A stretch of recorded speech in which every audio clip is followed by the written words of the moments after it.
Well, hello and welcome back to Survival Saturday with Johnny Tiger on July 27, 2024. So I'm going to review or show you guys my new toy today. I don't know why my voice is still sounding like Louis Armstrong, but anyway, God, I hate this. um, so I recently acquired a new sword. Uh, It's been a good long while since I indulged myself in a new blade of any kind. Uh, and this time I chose to go with a new training tool rather than a functional sword. Honestly, because when you get a functional sword, like how often are you really going to use it, right? Other than you take it out to the backyard and chop a bunch of trees and cut a bunch of water buckets and water pails with it. Like, I don't know. I love functional swords. Don't get me wrong. I love a good functioning weapon, but having a good functioning weapon on the wall and you don't really have anything to use it on, anyone to use it on? Okay, that just sounds really scary. Um, it just seems kind of a waste. So when I want to put money towards something, I want to put money towards something that I'm going to be using a lot. And a training tool is going to be a lot more uh, usable in this time and age, anyway. So I decided to go with this training sword I've been looking at for a while. It's by the company called PhysCool. That's PhysCool. Phys like physical and cool. PhysCool. And this is an expensive sword. Like this is a $120 sword. Before you say, I know for a sword, $120 is cheap, but this is an extendable, collapsible Tai Chi sword. That's expensive. Okay, most collectible extendable Tai Chi sword is like you can get one for $10. Okay, even the more expensive ones maybe $45, maybe 50. This one $120. So this is why I have been eyeing it for quite a long time and just haven't really want to bite the bullet and try it. But finally, I got to the point where I said, you know what? I haven't gotten myself anything for quite a while, weapon wise. Gotten myself action figures and stuff like that. You guys know that.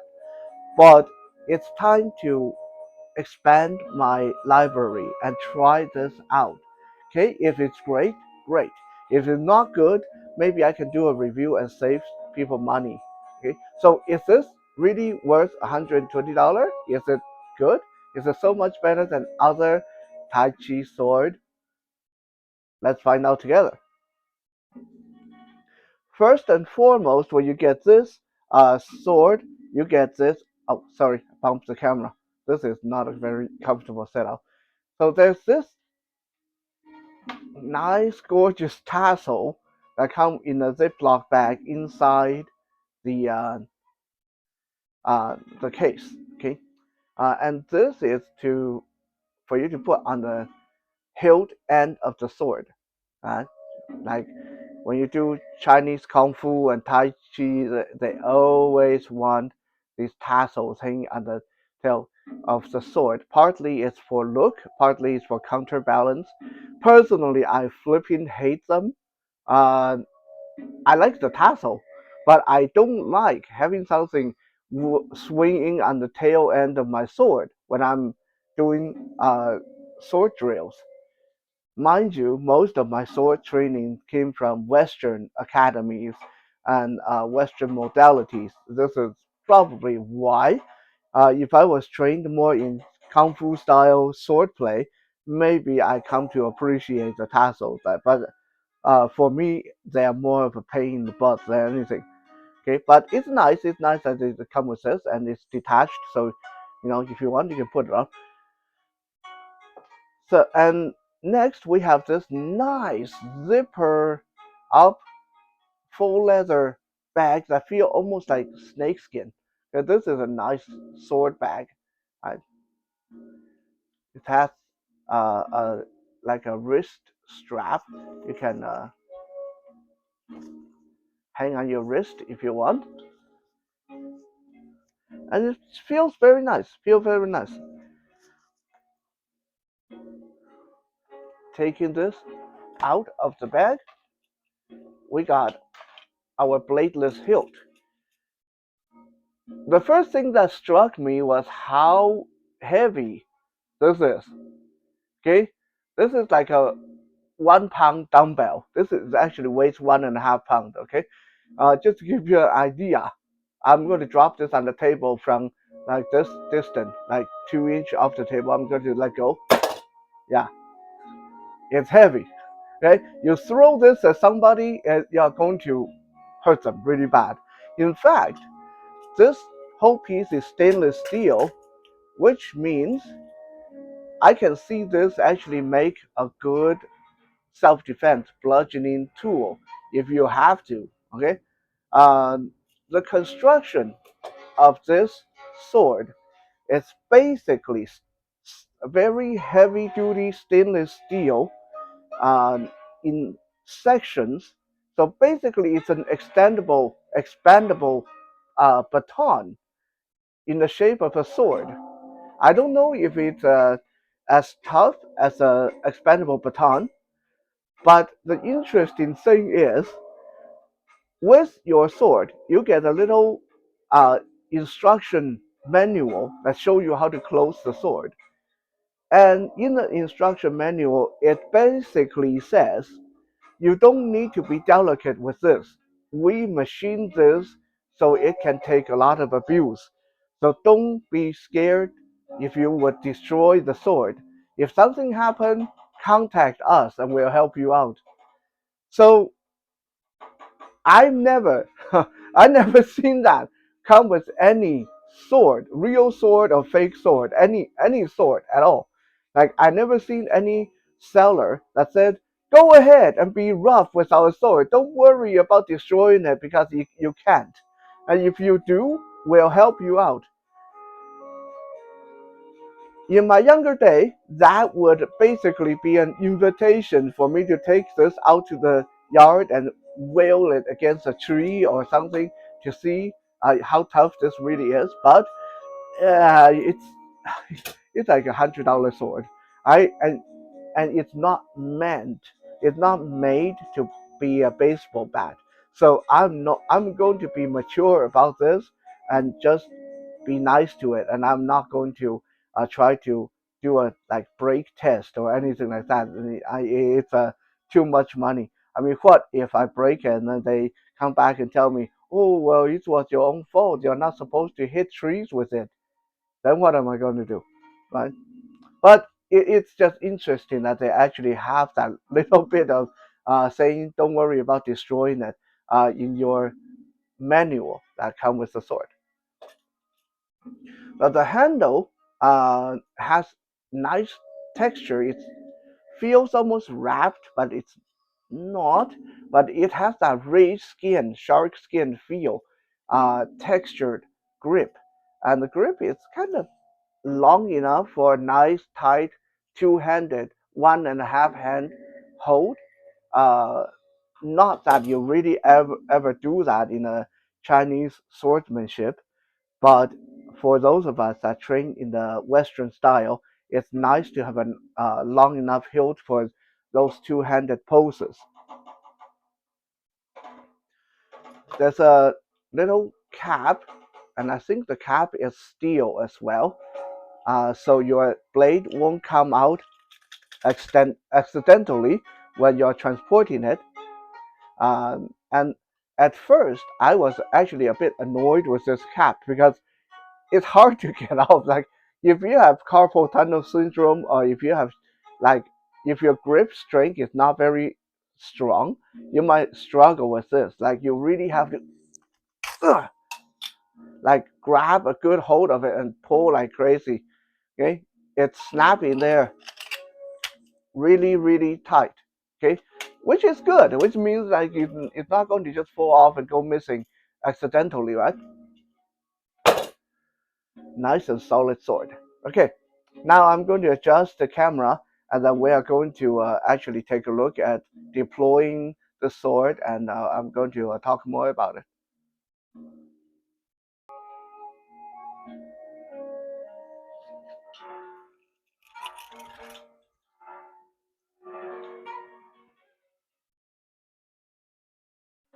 Now, the cool part about this sword, or any kind of bladeless, extendable, collapsible sword, like in fact, is that you can carry it with you. Like, I can't even begin to tell you guys how often I go on the trip. And usually, like if I'm near ocean or if I'm near something where somewhere very scenic and very quiet, and I say, "Oh man, I wish I had my sword with me. I would like to do my sword forms in the morning as my morning routine.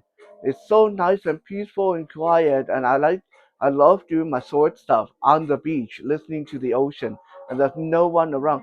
And then I don't have my sword because, yeah, when you're traveling, it's a little bit weird to be carrying a long sword with you, even though you're a martial art instructor like I am. It's still kind of weird. Okay. Now, with a collapsible sword, you can, as you guys can see, stick it in your pocket. Right. This is why I have the vest on. Right. See, it's fit right, nice and snug in the inside pocket. Uh, to deploy this, obviously, you got to take off the cap and then make sure there's no one around you, nothing you're going to break, and then you hold it in your hand. And those of you that deployed a baton before, you just do the same thing. You want to flick this outward from you, and it come out and lock in place.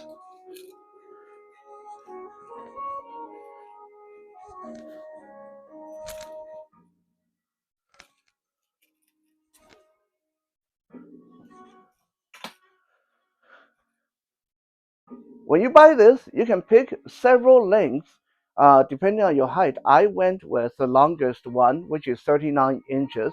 Now that I have this in my hand, the blade is definitely not 39 inches. I think when they say 39 inches, they count the hilt as well. So the whole thing is 39 inches. When I put it down, I can rest my hand on it while the point is on the ground. And then when I want to bring it up into guard, it come out very quickly, very smoothly. Now, the whole thing is really well made. There's well, I want to say there's no sharp edges, but on the tip here, there's a little bit of a sharp uh, angle here that I don't think it's going to cut you, or it shouldn't kill you. But if you get hit at the wrong angle, like if it grazes like on the arm like this, I can see this cutting skin if it hit hard enough. Okay, so if you do use this to spar, be very careful. And another thing you want to be careful with sparring with this is solid stainless steel. Okay, it's hollow inside, but it's ow. Okay, ow. Yeah, like this hurts. So be gentle with people when you spar with this. This is uh not like those cheapy uh extendable sword. Speaking of a cheapy extendable sword, let me grab one for comparison.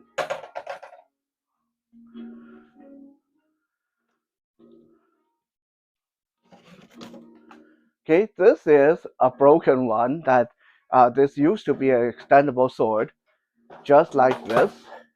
But this has been like the first time I swing it, it totally snapped off and everything fell apart. So I just taped it up and added my own hilt on it. So now it's like a nice lightweight training tool. Okay, now uh, this was 25 bucks, right? Let me show you guys this one, like how you can kind of feel how slappy it is. Okay, this is if I hit it close to the body, close to the hilt. I don't know if you guys can see it on camera, but this bounce, this has like a bounce to it. Like if I karate chop this, if I chop this hard enough, I'm not going to do it because I don't want to break it again. But I can actually chop this and break it. This is, it's like aluminum. It sucks. Okay. This one,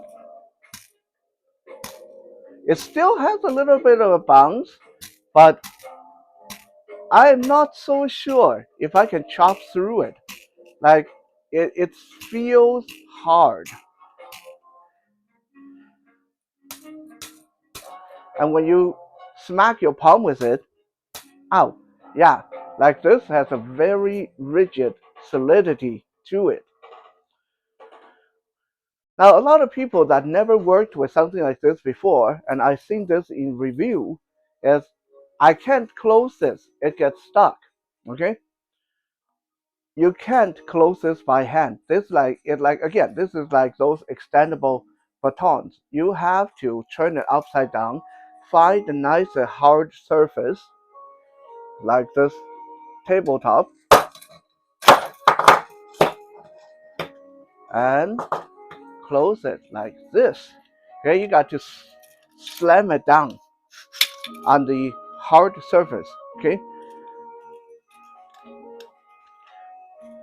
if you try to do this by hand, you're going to get very frustrated. Like try to close it by hand, it's very difficult, right? Because it's friction lock. It's supposed to lock, okay? And it take impact for it to go back in. Again, to open it, flick it away from you, make sure there's no one in the way, and it will lock in place.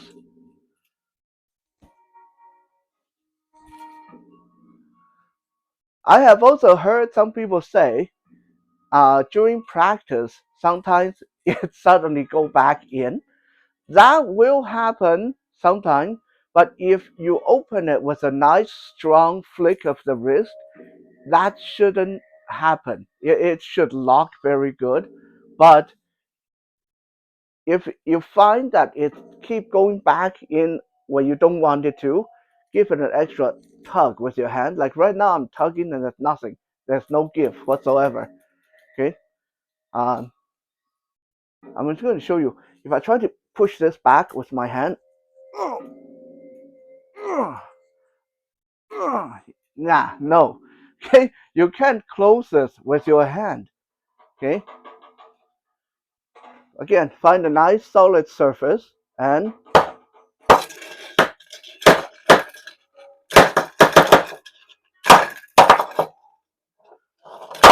there we go. Okay. So even on a tabletop, it's going to give you a little bit of a fight because the table is not completely rigid and solid because we have mats on the floor. So when I did that, the table bounced a little bit. So it's not going to be totally solid. But if you do it on a concrete floor or watch out for your tile, you might break your tile. If you do this on the tile floor, you do it on the hard floor, no problem. It's going to close. Okay. And I just dropped the cap. It's okay, I'll look for it later. So there we have it. This is a PhysCool Tai Chi extendable sword. A bit expensive for what it's supposed to do, for a training sword especially.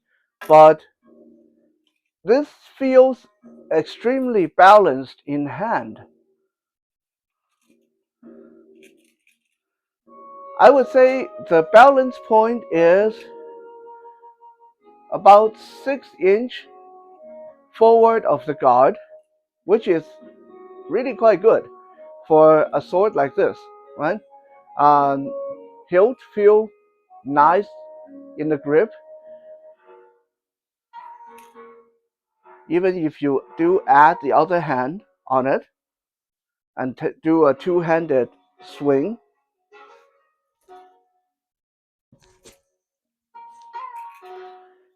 Now, one thing I don't like, but unfortunately is not preventable, is that because it's a extendable sword, I almost had the cap there. Um, it's an extendable sword. So when you swing this, it's going to feel like it's moving a little bit inside the grip, almost like a really badly made rat tail tank sword.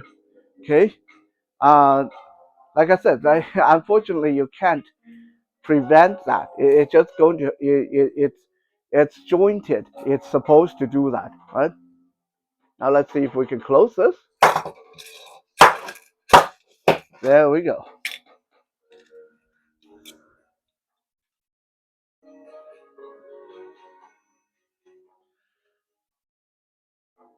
So, do I really recommend this? I do. I do. I would say, even though they say, don't worry about destroying it, be careful, be responsible, be nice to it, right?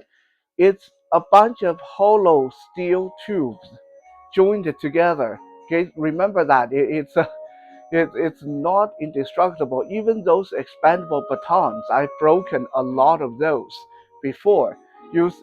Smacking them against car tires or trees or concrete blocks and stuff like that. Okay, when it's hollow steel, it's going to break eventually if you start abusing it. But I believe if you just use this responsibly for training, this is going to be good for many, many, many years to come. And it should be $100 really well spent. Now, just so you know, there is another brand I've seen on Amazon that look like almost the same as this, and I think it might be a knockoff. It's called Fancy Wolf Retractable Sword, and I don't know if it's at the same quality, the description and stuff like that, the specs all looks the same. So if anyone know, let me know. The Fancy Wolf brand is only half the price. It's like $56. So that might be a good alternative. Thank you for checking out today's episode. I most likely won't be here tomorrow because I have an art project to take care of. But if I do make it, I'll see you guys tomorrow. If I don't, I'll see you guys on Monday.